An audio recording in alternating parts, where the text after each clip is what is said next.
Oui, tiens, je vais voir le whisky. Alors, bon, gueule. On se donne encore quelques minutes. Si vous avez des questions, c'est oui, bien aussi. Vous Hein. pouvez tout le temps prendre la parole. Métal, on peut pas du tout... Tout le monde a la trouille en général. Expédier... Ceux qui sont sur le plateau et ceux qui sont en bas, c'est ça qui est génial.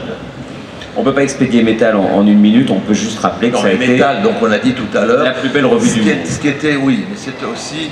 le problème, c'est que Jean était très absent dans le domaine. Moi, je venais de perdre Nicole, j'étais à moitié fou, et je voyais qu'on piquait dans la caisse. Et c'était un bordel absolu. Mais Dionnet, qui était un fou, qui ne savait pas donc compter, je l'ai dit tout à l'heure, c'est lui qui a inventé Métal. C'est lui qui a inventé Trambert et Jeannot. C'est lui qui a inventé Denis Cyr. C'est lui qui a inventé Franck Margerin. C'est lui. Et ce mec était un successeur moderne de René Goscinny.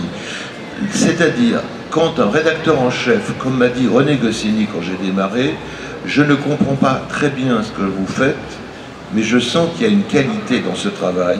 Donc je l'ai dit, c'est mon rôle de rédacteur en chef. C'est-à-dire, comme un producteur de cinéma, il accepte des choses qu'il ne comprend pas, mais parce que c'est quelque part une valeur. Et le père Jean-Pierre Dionnet, qui est lui le véritable cerveau de Métal, c'était pas Manœuvre, c'était pas Giraud qui n'avait rien à foutre, et moi qui étais à moitié fou, celui qui a vraiment mené Métal jusqu'au bout, et oublions les affaires de fric malheureusement, c'était Jean-Pierre Dionnet. Et c'est lui qui a inventé ça, et qui allait chercher des auteurs partout, y compris des jeunes auxquels personne ne croyait. Et ça, c'est comme un grand producteur de cinéma qui sait que même si ce n'est pas dans sa pensée personnelle, reconnaît en face de lui quelqu'un qu'il ne comprend pas et dont il sent le talent.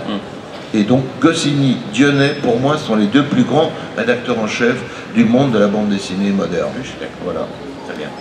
Donc cette révolution qui a eu lieu sous l'égide de Dionnet, mais avec toi et avec Möbius, aux commandes graphiques, on va dire, donc a transformé le monde de la science-fiction graphique dans le monde entier. Et on peut dire, alors je veux dire, aussi bien dans le cinéma que dans la bande dessinée, ça a été quand même la première revue française qui ait quelque chose à voir avec la science-fiction, qui a été traduite aux États-Unis 2 ans après sa création, presque tout de suite. Donc voilà, et on retrouve encore aujourd'hui dans la production des artistes du monde entier l'influence de Métal Hurlant.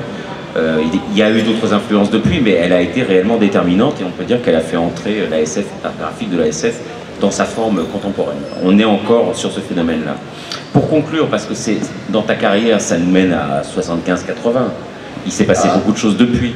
Je voudrais que tu dises un mot, alors j'hésite entre deux sujets, le premier c'est le cinéma, mais d'une certaine manière c'est assez facile.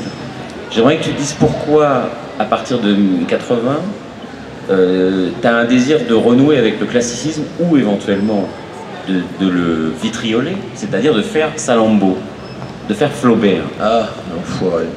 Bon. Pourquoi tu fais ça? Eh bien, c'est dans la réédition, là je vais faire de la pub, ça sort dans 10 jours, c'est dommage, on a raté ici. C'est Philippe Coquelin. J'avais fini l'album C'était Gaël, après la nuit. J'aurais dû logiquement finir ma trajectoire de bande dessinée avec la mort de Nicole, c'était pour moi une clôture. Et puis je me suis dit... L'album La Nuit. Oui, et il faut survivre, et il faut que tu continues.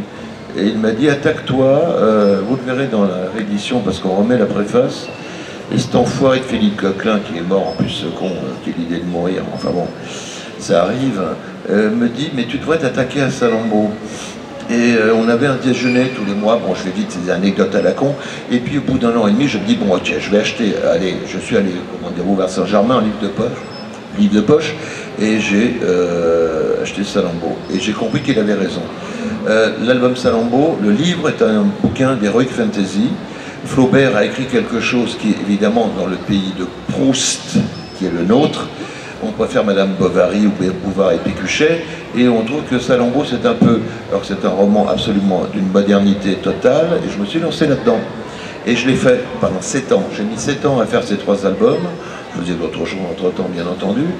Et ce mariage entre la bande dessinée et l'art littéraire classique français veut dire que j'ai mis un doigt dans le cul à la culture, parce que grâce à cela, j'ai été invité au Louvre l'année dernière pour une conférence Salammbô, Flaubert, Druillet, et ça fait 3 fois, et j'y vais en décembre, pour un anniversaire de Flaubert, où j'ai fait le mariage de la bande dessinée et de la grande justifiée littérature. Parce qu'il y avait toujours ce côté, la bande dessinée est-elle une littérature? Et moi je disais, vous allez au musée du Louvre voir une peinture, est-ce que ça vous dit quelque chose ou est-ce que c'est écrit? Et j'ai fait ce message, et ce qui était absolument magnifique, c'est que le nombre de gamins que j'ai rencontrés dans des festivals comme aujourd'hui, qui m'ont dit, j'ai lu votre bande dessinée, et après j'ai acheté le roman de Flaubert, et j'y ai pris autant de plaisir. Et là, j'ai fait ce putain de combat par rapport à la bande dessinée qui était considérée comme un art de merde, faut bien le dire. Et on s'est battu pour dire que nous existions, et j'ai fait ce mariage. Et alors, je vous annonce que, puisque je suis assez con pour le faire, ma prochaine BD, je termine Delirious 2, et l'année prochaine, je m'attaque à Dante, l'enfer de Dante, par le Druietti. Va bene, va scritti, avec une préface de Berlusconi, non mais... à poil. Et donc je ne ferai que l'enfer, parce que le paradis me fait chier, le purgatoire c'est long, et je vais le faire à ma manière, parce que Gustave Doré l'a fait d'une manière absolument somptueuse au XIXe siècle, et je ferai la même chose que j'ai fait pour Salammbô, c'est que j'ai besoin d'une base d'un témoin, et ce témoin c'est Sloane. Pourquoi ai-je mis Sloane dans Salammbô à la place de Nato? Parce que j'avais besoin de mon personnage. Faut qu'il soit dedans, bien sûr. Et donc, il fera soit Virgile, soit Dante. Et bon, c'est un travail ésotérique important, presque maçonnique, parce qu'il y a là des clés absolument somptueuses.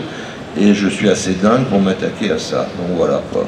Et puis merde, puis après je ferai Zigépus. Je ne sais pas s'il y a une meilleure conclusion possible à cette espèce de rétrospective.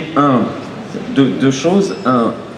On est dans un festival décoré cette année par Philippe Druillet, et ce festival, son objet, la science-fiction, cet imaginaire, les livres qui sont là-bas, tout ça sort d'une époque à laquelle il a contribué pour au moins un quart de l'enfer par Druillet. On aimerait beaucoup voir ça, et ce sera notre conclusion provisoire. Philippe Druillet.